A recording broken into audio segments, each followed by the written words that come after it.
Good morning, family. Good morning. Luke 23. Luke 23, a chapter a day.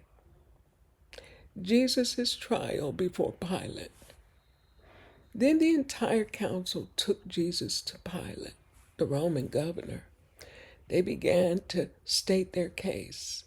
This man has been leading our people astray by telling them not to pay their taxes to the Roman government and by claiming he's the Messiah, a king.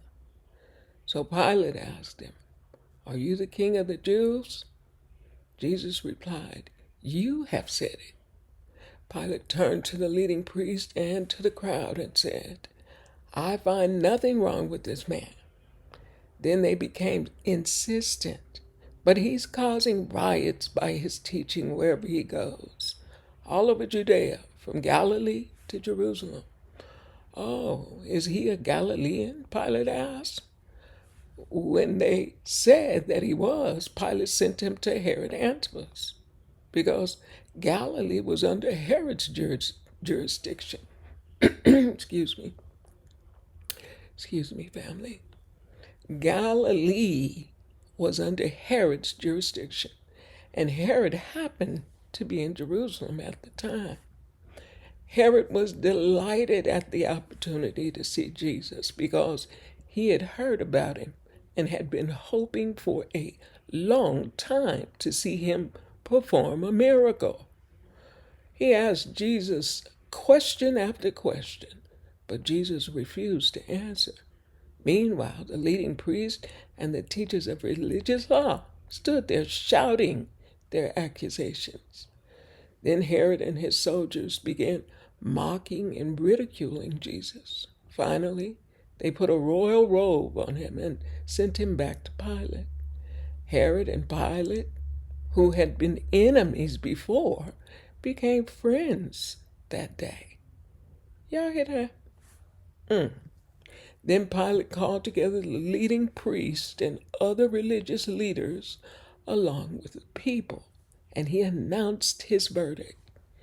"You brought this man to me, accusing him of leading a revolt. I have examined him thoroughly on this point in your presence and find him innocent." Herod came to the same conclusion and sent him back to us. Nothing this man has done calls for the death penalty, so I will have him flogged, and then I will release him. Then a mighty roar rose from the crowd, and with one voice they shouted, "Kill him and release Barabbas to us." Barabbas was in prison for taking part in an insurrection in Jerusalem against the government and for murder. Pilate argued with them because he wanted to release Jesus, but they kept shouting, "Crucify him! Crucify him!" For the third time he demanded, "Why? What crime has he committed?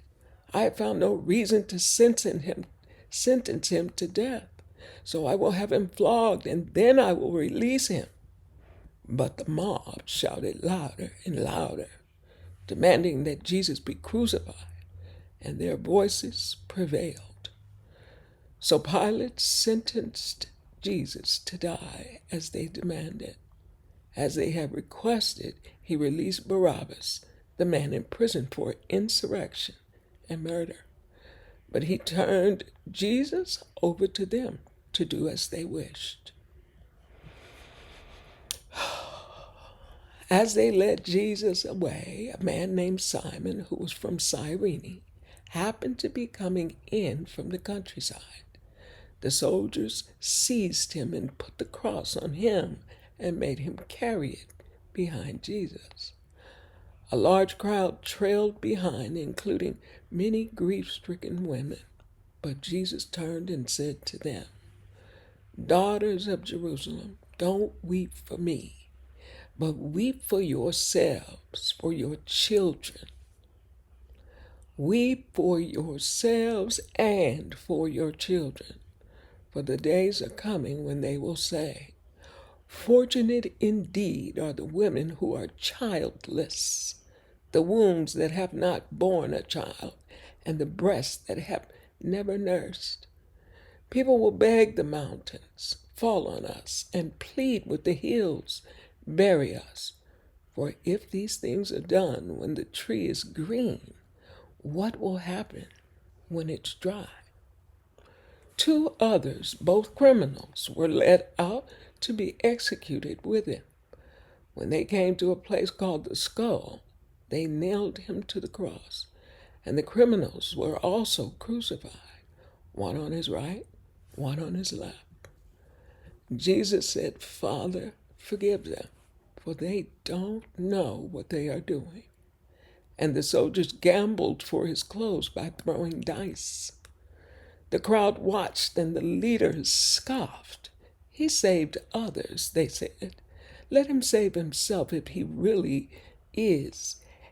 Let him save himself if he is really God's Messiah, the chosen one. The soldiers mocked him too by offering him a drink of sour wine. They called out to him, If you are the king of the Jews, save yourself. A sign was fastened above him with these words, This is the King of the Jews. One of the criminals hanging beside him scoffed, So you're the Messiah, are you? Prove it by saving yourself and us too while you're at it. But the other criminal protested, Don't you fear God even when you have been sentenced to die? We deserve to die for our crimes, but this man hasn't done anything wrong.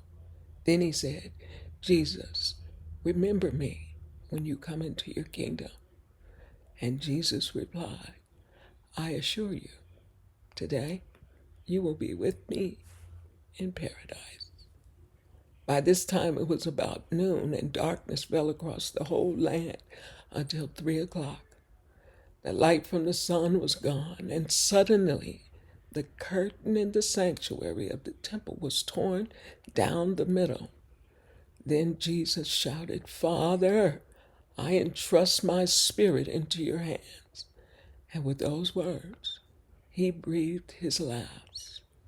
When the Roman officer overseeing the execution saw what had happened, he worshiped God and said, Surely this man was innocent.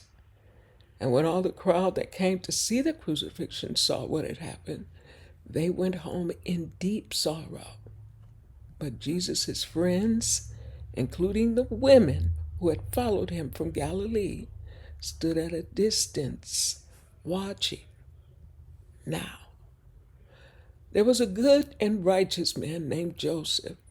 He was a member of the Jewish High Council, but he had not agreed with the decision and actions of the other religious leaders. He was from the town of Arimathea in Judea, and he was waiting for the kingdom of God to come. He went to Pilate and asked for Jesus' body. Then he took the body down from the cross and wrapped it in a long sheet of linen cloth and laid it in a new tomb that had been carved out of rock. This was done late on Friday afternoon, the day of preparation, as the Sabbath was about to begin. As his body was taken away, the women from Galilee followed and saw the tomb where his body was placed. Then they went home and prepared spices and ointments to anoint his body. But by the time they were finished, the Sabbath had begun. So they rested as required by the law. Chapter 24 tomorrow, family.